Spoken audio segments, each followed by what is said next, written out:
नमस्कार दोस्तों, मेरा नाम है रितेश और मेरे चैनल पे आपका स्वागत है। दोस्तों, आज हम बात करेंगे एक सीरीज के बारे में। नाम है काला पानी। आई है ये नेटफ्लिक्स पर। इसके डायरेक्टर हैं समीर सक्सेना और अमित गोलानी।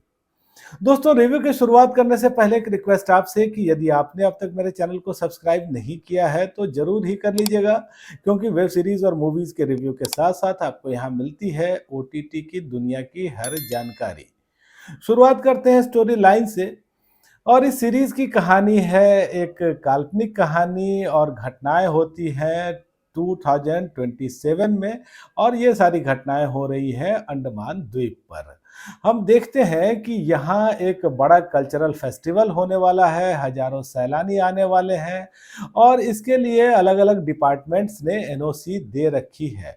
केवल स्वास्थ्य विभाग की एनओसी अटकी हुई है और डॉक्टर सिंह यानी कि मोना सिंह को उसे देना है। लेकिन डॉक्टर सिंह के पास 11 ऐसे मरीज हैं जो कि रहस्यमय बीमारी से ग्रस्त हैं और उनको ये लगता है कि ये बीमारी एक संक्रामक रोग भी हो सकती है। लेकिन फिर एलजी साहब आते हैं, पुलिस अधिकारी आते हैं और डॉक्टर सिंह के पास ऐसा कोई एविडेंस नहीं है, ऐसा कोई पक्का सबूत नहीं है कि वो ये बता सके कि ये कितनी गंभीर बीमारी है और उनको फिर इस फेस्ट के लिए इजाज़त देनी पड़ती है। और साथ ही हम यहाँ देखते हैं एक जनजाति को जो है ओराका। और ये जनजाति वहाँ सदियों से रहती आई है। हालांकि शहर के विस्तार के साथ साथ जंगल कम होते गए हैं, लेकिन फिर भी इन्होंने अपने समुदाय को, अपनी संस्कृति को बचा करके रखा हुआ है। और फिर होता ये है कि जिस बीमारी को लोग समझ नहीं पा रहे थे वो एक गंभीर बीमारी बन जाती है और एक तरह से लॉकडाउन की सिचुएशन बन जाती है। और ये जो जगह है वो अपने जो एक नाम है उसको चरितार्थ करती रहती है, जो कि उसका एक नाम है काला पानी का नाम। तो फिर क्या कैसे होता है लोगों के साथ, इस बीमारी का इलाज क्या मिलता है या नहीं मिलता है, यही सब कहानी आप इस सीरीज में देखते हैं। तो दोस्तों, इस सीरीज की जो कहानी है वो शानदार है, जोरदार है, दमदार है, बेहद ही अच्छी कहानी है। और बहुत दिनों के बाद हमको किसी सीरीज में एक ऐसी कहानी देखने को मिली है जिसके कई पहलू हैं, जिसके कई एंगल हैं, जिसमें कई किरदार हैं, जिसमें कई इमोशन हैं और जिसमें कई परिस्थितियां भी हैं। और यहाँ हम देखते हैं कि हजारों लोगों की जान तो जा ही रही है, लेकिन कुछ लोग हैं जो मानवीयता के श्रेष्ठतम उदाहरण भी पेश कर रहे हैं। कॉरपोरेट जगत का लालच भी हमको दिखता है, यहाँ हमको पर्यावरण की बात भी दिखती है। कुछ ऐसे लोग भी हैं जो आपदा में अवसर ढूंढते रहते हैं।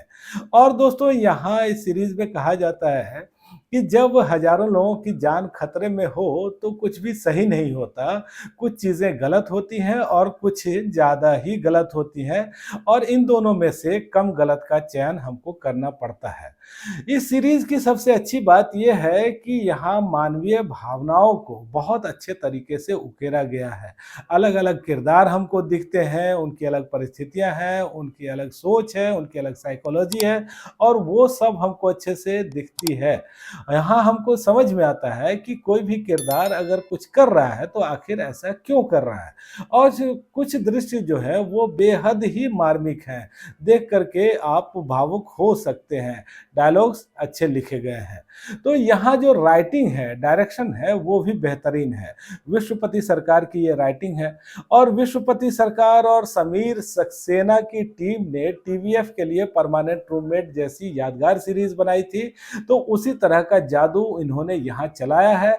बस यहाँ जो कहानी है वो थोड़ा ज्यादा ही गंभीर है और गंभीर विषय को लेकर बनी हुई है। तो ये सीरीज जब आप देखते हैं तो शुरुआत से ही ये काफी ग्रिपिंग है। तो इसमें थ्रिल भी है, इसमें इमोशन भी है और जैसे जैसे ये सीरीज आगे बढ़ती है ये और इंटेंस होती जाती है। कमाल के ट्विस्ट और टर्न है, कुछ चीजें ऐसी हैं जो आपको चौंका देती हैं और ये सारी चीजें मिल करके आपको हुक्ड रखती हैं। दोस्तों, दुनिया अभी अभी कोरोना के कहर से बाहर आई है, लेकिन जब आप इस सीरीज को देखते हैं तो उस भयावह दौर की कई चीजें आपको याद भी आती रहती हैं। यहाँ पर्यावरण की चिंता तो है ही, यहाँ कुछ सोशल इश्यूज भी हैं जैसे जातिवाद का इश्यू। तो ये जो सीरीज़ है आप इसको नियरली परफेक्ट कह सकते हैं, बस 1-2 चीज़ें ऐसी हैं जो थोड़ा खटकती हैं। और जब आप एक अच्छी चीज़ देख रहे हो तो उसमें छोटी बुराई भी फिर बड़ी लगती है। जैसे यहाँ कहा जाता है कि एक महिला एक बच्चा देने वाली है, एक्चुअली बच्चे को जन्म देने वाली है, या फिर 1-2 चीज़ें ऐसी हैं जो बहुत ज़्यादा प्रेडिक्टेबल भी हैं।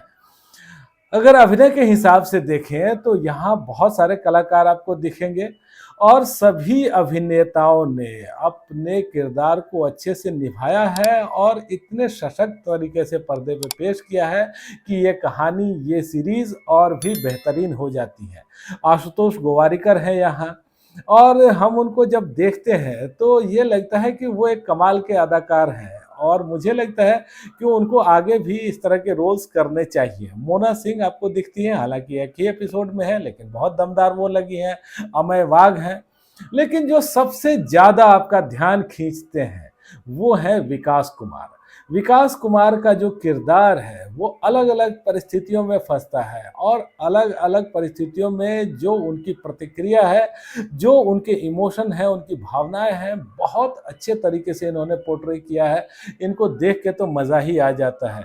इसके अलावा दोस्तों सुकांत गोयल हैं, चिन्मय मांडलकर हैं, आरुषि शर्मा, राधिका मल्होत्रा, राजेश खट्टर और वीरेंद्र सक्सेना जैसे कलाकार भी आपको दिखते हैं। तकनीकी तौर पे ये सीरीज़ अच्छी है, यहाँ जो सिनेमेटोग्राफी है वो कमाल की है, म्यूज़िक का डिपार्टमेंट भी अच्छा है। तो अभी 7 एपिसोड आए हैं, लंबे एपिसोड हैं, करीब 1-1 घंटे के आसपास के, और एक साफ-सुथरी ये सीरीज़ है। तो दोस्तों इस सीरीज़ को देख करके मुझे तो काफ़ी मज़ा आया और मुझे लगता है कि one of the best series ये है। मेरी रेटिंग है 5 में से 4.5 की। तो दोस्तों आज इतनी ही बात। आपको ये रिव्यू कैसा लगा मुझे कमेंट करके बताइएगा, और आपने अगर ये सीरीज़ देखी है तो भी मुझे बताइएगा आपको कैसी लगी। धन्यवाद।